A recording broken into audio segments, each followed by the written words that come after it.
Hi guys, and welcome back to my channel. If you're new here, welcome. My name is Tori. I am pregnant with a sweet little girl. She is due in February. I am 31 weeks. And if you are not new, welcome back. Make sure to like and subscribe down below to follow me on my journey, and then also to experience life with us afterwards. So we're going to jump right into my symptoms, what I've been experiencing the last couple weeks. So I haven't uploaded a video in about 2 weeks, I believe. Just with the holidays, I did record a video and then it just never got uploaded, so I apologize. But number one on my list is I am nauseous again. I am nauseous whether I eat, whether I don't eat, anything. So I did have one night that I got very sick and vomited, and I don't know if that's because I put too much in my system and my body just reacted very poorly to it, or if I'm going to get to that point that I'm just going to get sick again. I'm hoping not.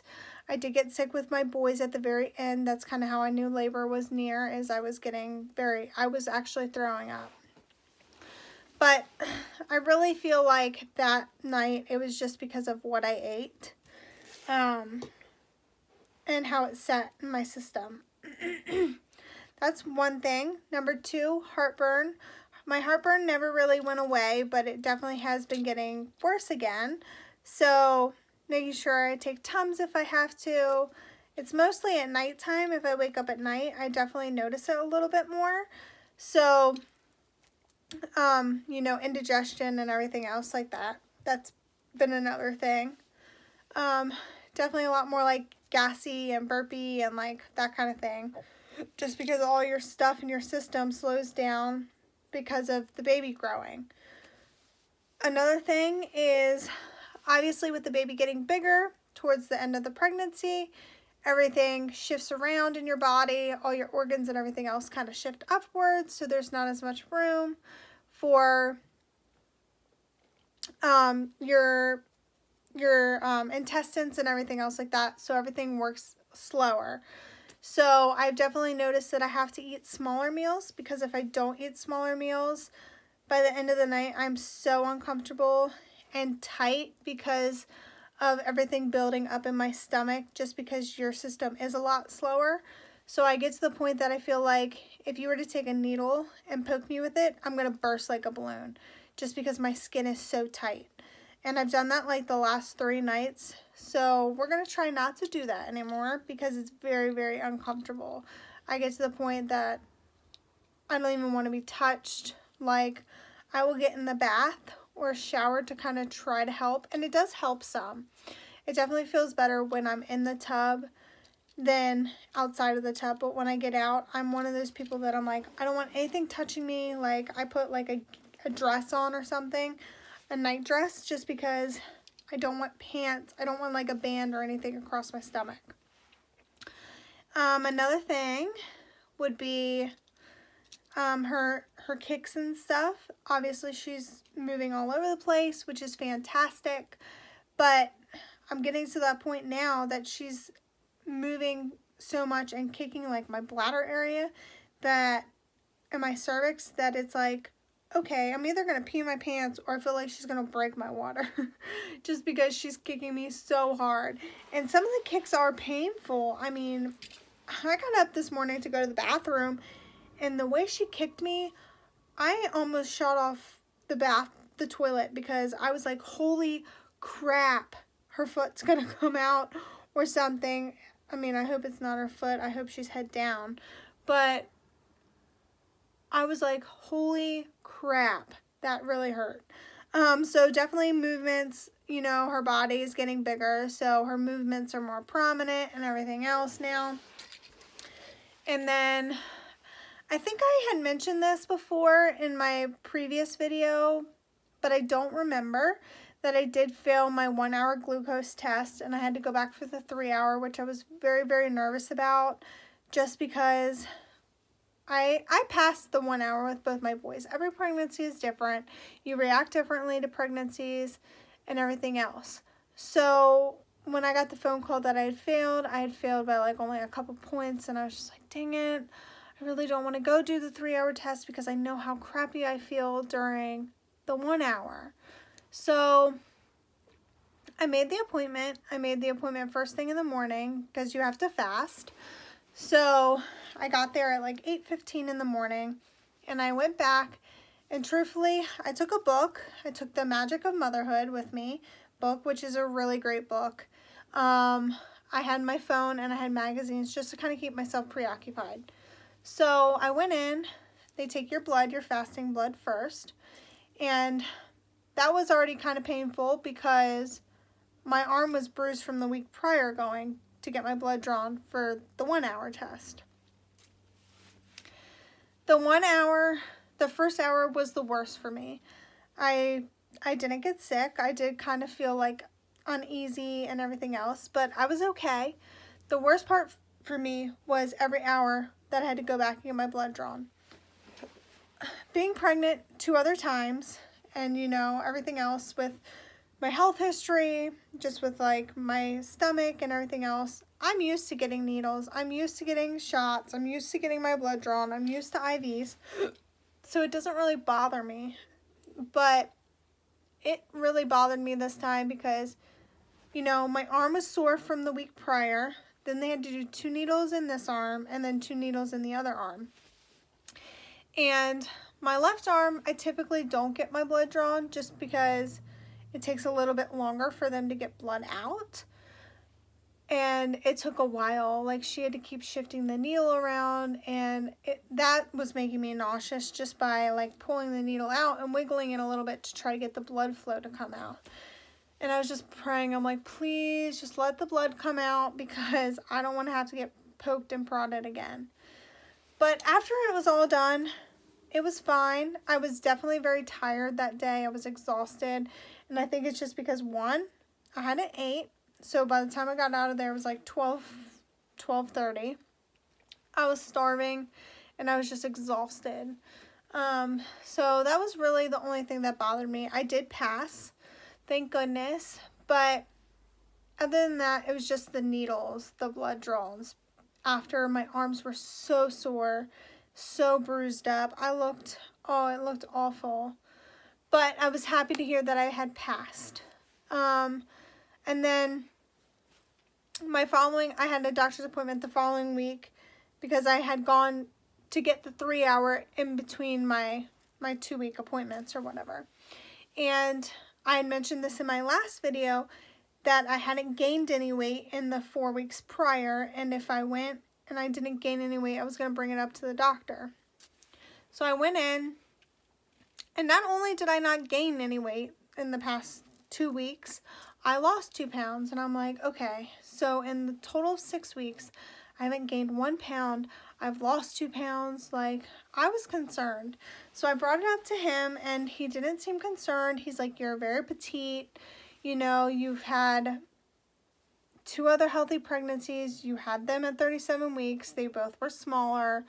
You just make smaller babies and everything else. He said, so I'm not worried about it. He said, do you feel like you're growing? And I said, well, yeah, I feel like she's getting bigger. And, you know, I have days where I feel like I've put on 10 pounds. And then other days I'm like, oh, okay, well, I don't really look that pregnant. And it just depends on the way she's sitting, like her positioning and everything else. But he's like, well, to ease your mind, next appointment, which is on Friday, he said, we're going to do a growth scan just to make sure everything's good. So I'm glad that we're doing that because that will ease my mind just to make sure like fluid levels are good. She's growing, you know, and he said, you know, you're measuring pretty much right on track. So he said, I'm not concerned. He said, but we will do a growth scan just to ease your mind and make you feel better. So I'm glad that we're going to do that just because, and typically most OBs that I know, they do another at least a growth scan around 32 weeks, 34 weeks, just to double check. Make sure the baby's head's down, even though baby can still flip around and everything else, but just to double check everything.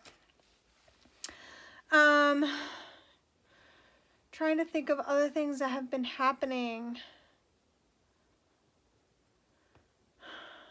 My pelvic pain and stuff is still there. It's definitely more noticeable the days that I really overdo it. I had a day last week that I had a lot of contractions that I was like, and I chop it up to being that I was so busy at work that day and I did not take a break. I didn't have time for a break, and I was trying to keep myself hydrated, so I think I was just dehydrated and up on my feet too much that it caused me to have as many contractions as I did. But I will be bringing it up to my doctor when I go in on Friday, just because I did have preterm labor with my second son at 32 weeks, and I just want to make sure everything is okay. Just because you'd rather be safe than sorry. I mean, they can't really tell you anything, but I don't know. I just rather, you know, hear it from them that everything else is okay. And they actually can see on the ultrasound, like your cervix, how long it is and how short. So I'll be eager to like kind of find out if my cervix has shortened more, because I know it has already shortened some. So I'll just be, I'll be curious to see if they say anything about that. Another thing that I've been experiencing is my boobs are still extremely sore. Some days they feel super heavy, other days they don't. They're leaking a lot more, so making sure like I have a good bra on and everything else just because of the leaking. But other than that, I think that's all that I've really been experiencing. I will be doing a hospital bag and diaper bag. I'll probably be doing it around 34 weeks just because I like to have my bags packed around 34 weeks, just because I did have my boys at 37 weeks. And you'd rather be safe than sorry. I mean, if I forget something, my husband always can run home. We don't live far from the hospital, so we're super close. I did go to Kohl's today. I got some gift cards, and I bought a blanket because I plan on bringing my own little blanket to the hospital. And I actually got this little cardigan that I have on, and I actually plan on bringing this with me too. One, it's warm, and I can throw it over a nursing tank top or a bra and be comfortable and warm. So I got those two things, and then I got also a couple other little things. But I'll be doing that video, and I have a couple things just to kind of look forward to in the next couple weeks to hopefully keep the weeks going quick. I feel like time's flying by, that I'm like, you know, if she comes when they come, that's really only 5 weeks away, 5.5 weeks. So next week I have my maternity shoot, and then also the week after, my sweet mother-in-law is throwing me a baby shower, which I was not expecting. You know, it is my third baby. I had 2 boys previous. My last one was 4 years ago, but I really was not expecting a baby shower. So I'm excited about that. That's just something exciting to look forward to. And then just kind of finishing the nursery and getting like those small things together. And then it's just kind of the waiting game after that. And the closer you get to the end, it feels like it drags on, especially, you know, you can't get comfortable at night. You're always tired. You're always hungry. You're always thirsty. Like, it's just, you live in the motions. You're just constantly going. I'm lucky that I still can work right now. I'm hoping that continues, just because, you know, with my first son, I was put on bed rest at 34 weeks, and with my second one, 32 weeks.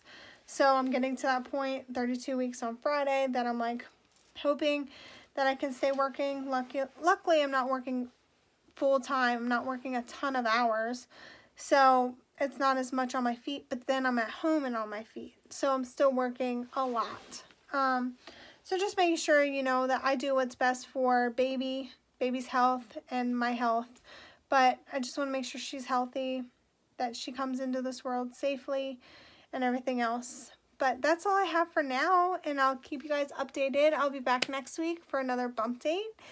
Like I said before, make sure you like and subscribe. Follow me on this journey, and I appreciate you guys. Have a great holiday. Be safe and enjoy. Bye, guys.